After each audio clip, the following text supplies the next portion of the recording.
Tonight, on Be Something Wonderful, how to manifest your SP for real and having faith in your imaginal act. I am your host, Tom Karen. This is the Be Something Wonderful studio of higher consciousness, where we help you level up and become the best version of yourself. Creators, welcome back. I heard from a subscriber that said, Tom, I've been working on manifesting my SP back in my life, and I have a few questions around that. I've got to tell you the story, and I know that the facts, I shouldn't really repeat these and I shouldn't dwell on them, but I've got to give you some background. So about 3 weeks ago, as I've been holding true and having faith in my imaginal act, I heard that my SP, who has been seeing another guy, is having problems with the guy she's been dating, and that they might break up. So a week after that, I thought, inspired, to send her a text message just to tell her I was thinking about her. Well, then she sent a text message back that she's doing okay, and that in fact she had just broken up with her boyfriend. And so then I asked her on a date, and so we've been seeing each other now for about a week. But then she wanted to talk to me. And so about 2 days ago, she said that she really needs some time to think. She really needs some time to herself. And now I'm worried. and now my faith has been shaken. And I'm just wondering what I should do. Should I go back to my imaginal act? What's going on here? Well, guys, we're going to unpack this today and more. So here's what I really want to say with this, is that remember, faith is not a partial thing. Faith is absolute, right? Even in Scripture, when Jesus talks about the faith of a mustard seed is small, but Jesus was never referring to a small amount of faith. He was referring to absolute faith of a mustard seed.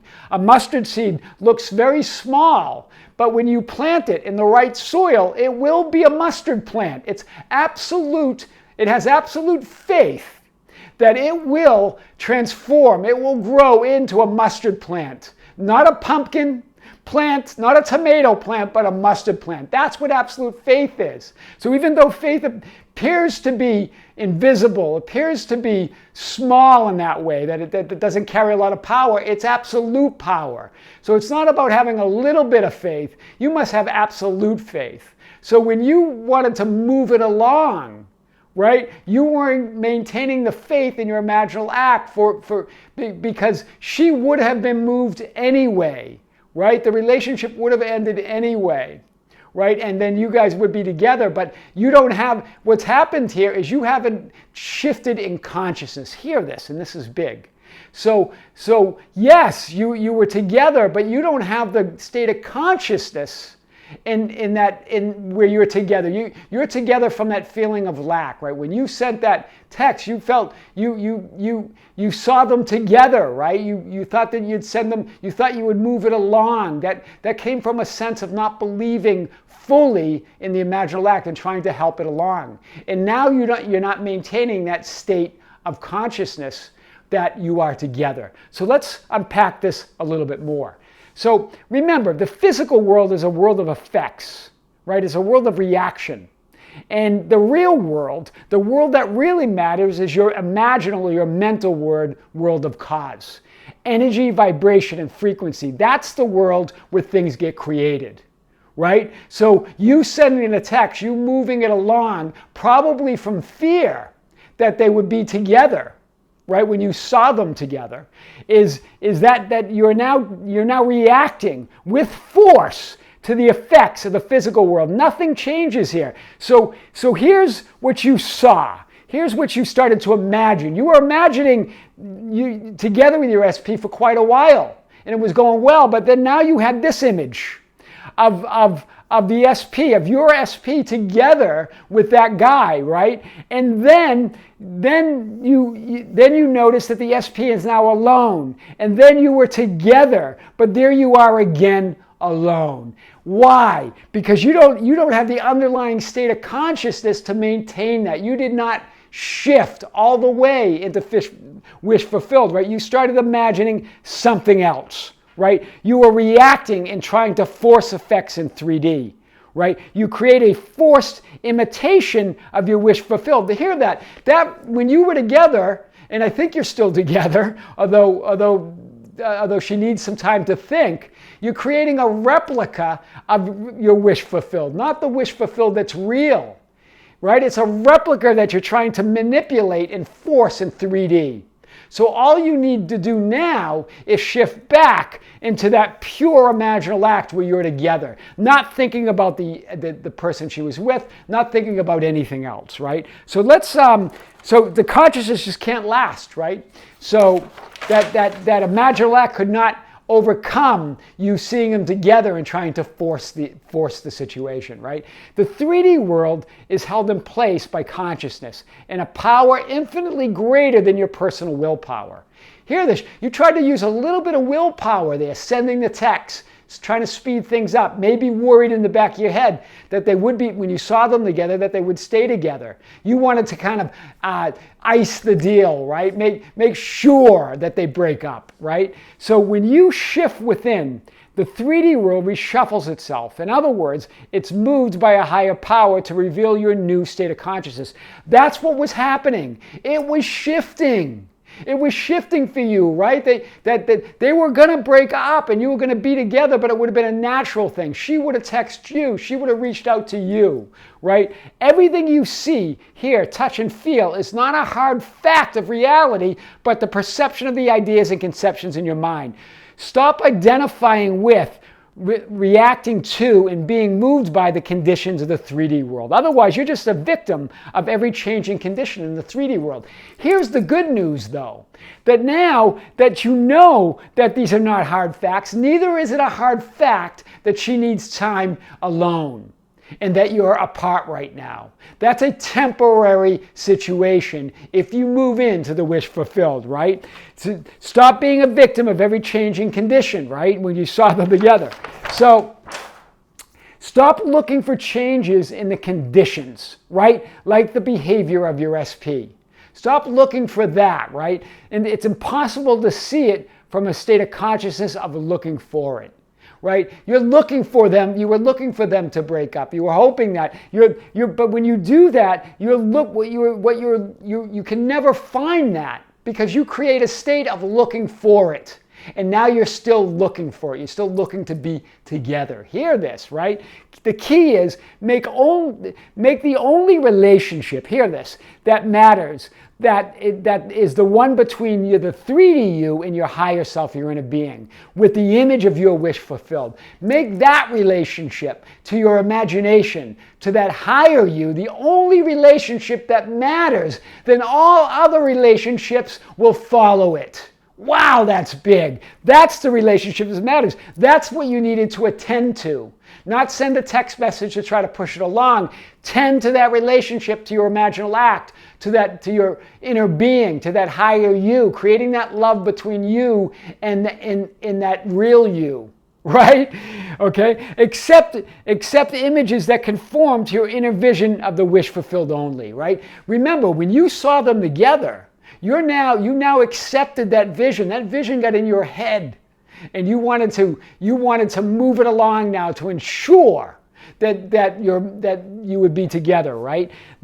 So that's faith. When you only accept, if you didn't send the text and you maintain it, you saw them together, but return to the faith in your imaginal act. Return to that faith that it's done, that you're together, and only tend to that. And let that higher power do its job. Let God do its job. Then that is faith. It's accepting as real the images of your wish fulfilled in your mind, rather than the flimsy facts and temporary conditions of 3D. It was a temporary condition. It was sure to move in your direction, right? Wow, that's big. So now faith, this is what Paul says, right? Now faith in Scripture, now faith is the substance of things hoped for and the evidence of things not seen. A lot of spiritual teachers talk about this. Neville Goddard talks about this. But really, what are we talking about here? The substance is the image or the picture or the idea in your mind of your desire fulfilled, of your wish fulfilled. That's the substance, and that's very real. In fact, that's the only thing that is real. Everything else is a temporary shadow in the 3D world. Do you hear this? It's flimsy, it's fleeting, and it's only a partial perception of the infinite possibilities of source. Hear this, right? We talked about that the other day. With faith, you can act with the knowing that what you create within will manifest without in the 3D world. That's faith. You can act in the knowing that what you create within will manifest in the 3D world. There's nothing else you need to do. That's what faith is. The knowing is the opposite of doubt, right? It's the opposite of doubt. You were doubting there for sure when you saw them together. Why else would you try to push it along? You wouldn't need to. If you were in the knowing that it's done, you knew, then you don't have to do anything. Hear this. You let doubt creep in. Knowing is not doubt. It's the opposite. Knowing is the opposite of doubt, right? Evidence of things not seen is the inner conviction and feeling of your mental manifestation of your wish fulfilled. Hear this. That's what faith is. It's an inner conviction. That's the feeling, right? Neville Goddard talks about faith as feeling. Well, what's the feeling? The feeling is a conviction. It's the feeling that your mental manifestation, that mental image of wish fulfilled is done. It's real. It's manifested on that higher plane, and it must become a reality in 3D. That's what faith is, right? So remember, the 3D world and the old story you're telling about your SP, this old story right now, right, is just a manifested idea of mind that you're reacting to, right? It's an old idea, right? You've got to now move back to the wish fulfilled, right? Stop telling the old stories. Right? That's already an old story, right? Instead, create and originate a new idea of how you desire things to be, and the world changes immediately to yield to it. Immediately, as you move back in that wish fulfilled, you imagine, you don't think about what happened. You don't think about that she needed more time. You don't think about that you sent that text and that she broke up with that other guy. You just maintain your ideal. That's all you need to do, right? Whatever you put your attention on, or wherever you put your attention and awareness becomes your consciousness. Whatever you put your attention and awareness on becomes your consciousness. In other words, you become the thing you put your attention on, and that is all you can perceive. That's what happened, right? When you saw them together, that you put your attention on that. And now that's all you can perceive, that, oh, they're together, I'm not going to be with her, right? The real world is your image in your mind, right? Move back to that image, right? This image of you and your SP together. So remember, your attention determines what is real, right? When you move your attention back to that pure image of you together, not thinking about the history, not thinking about what happened a week ago or 2 weeks ago or 2 days ago or 2 years ago, nothing like that, right? Focus on where you would like to go, right? Desired reality, instead of the one you want to get away from or escape from, right? Focus on the reality you would like to go to, right? Instead of the one that you want to escape from. Hear this. This is big, because this is what slows down any of our manifestations, whether it's an SP, a new opportunity, a change in our lifestyle, whatever it is, a bag of money, a new house, a new job, whatever it is that we instead of focus on where we want to go, right? We focus on what we want to get away from. We focus on our current 3D circumstances that we want to escape from, right? Don't do that. If your attention's here, right, where you're looking at them, then your attention's on a reality you want to escape from. Instead, move it to the ideal, only the ideal, right? Because many times we get stuck putting our attention on the reality that we want to escape from versus the reality that we desire. Wow, that's big, right? Remember, faith is the feeling of conviction and absolute expectation that it's done. Attention plus faith equals wish fulfilled in 3D reality. Hear this, because remember, your attention determines what's real. Your attention plus that faith, plus that conviction, plus that feeling of absolute expectation equals the manifestation. It's a done deal. The inner experience is the key to life. not the outer experience, guys. That's just an effect, right? You need to be affecting reality versus being affected by it. Hear this, right? A lot of times we're just affected emotionally and triggered by 3D reality as opposed to affecting it or creating it, right? So remember, none of these things move me. This is what Paul also says, right, in Scripture. None of these things move me, meaning nothing in 3D world moves him, right? He knew that it was all created within, right, in his imagination. A shift in reality means moving your attention from what seems real and factual in 3D to the inner reality of knowing that what's real is only what you believe right now. Wow, that's big. I'm going to read that one more time. A shift in reality means moving your attention from what seems real, the 3D world of facts, right, temporary fleeting facts, to the inner reality of knowing that what's real is only what you believe right now, or in other words, only what you imagine, only what you have your attention on, right? Because what you believe, you perceive, and you experience, and you live, right? That is how to manifest your SP for real and have faith in your imaginal act. I am your host, Tom Caron, and this is the Be Something Wonderful studio of higher consciousness, where we help you level up and become the best version of yourself. Don't forget to subscribe, hit the notification button, like and share our videos. That's how we get our message out. Hit us up on Facebook at Be Something Wonderful, on Instagram and Twitter at Tom Caron, our website at tomcaron.com, at BeSomethingWonderful.com, or write me and say hello at info@BeSomethingWonderful.com. I always love to hear from you. Until next time, with great love, this is Tom. See you soon.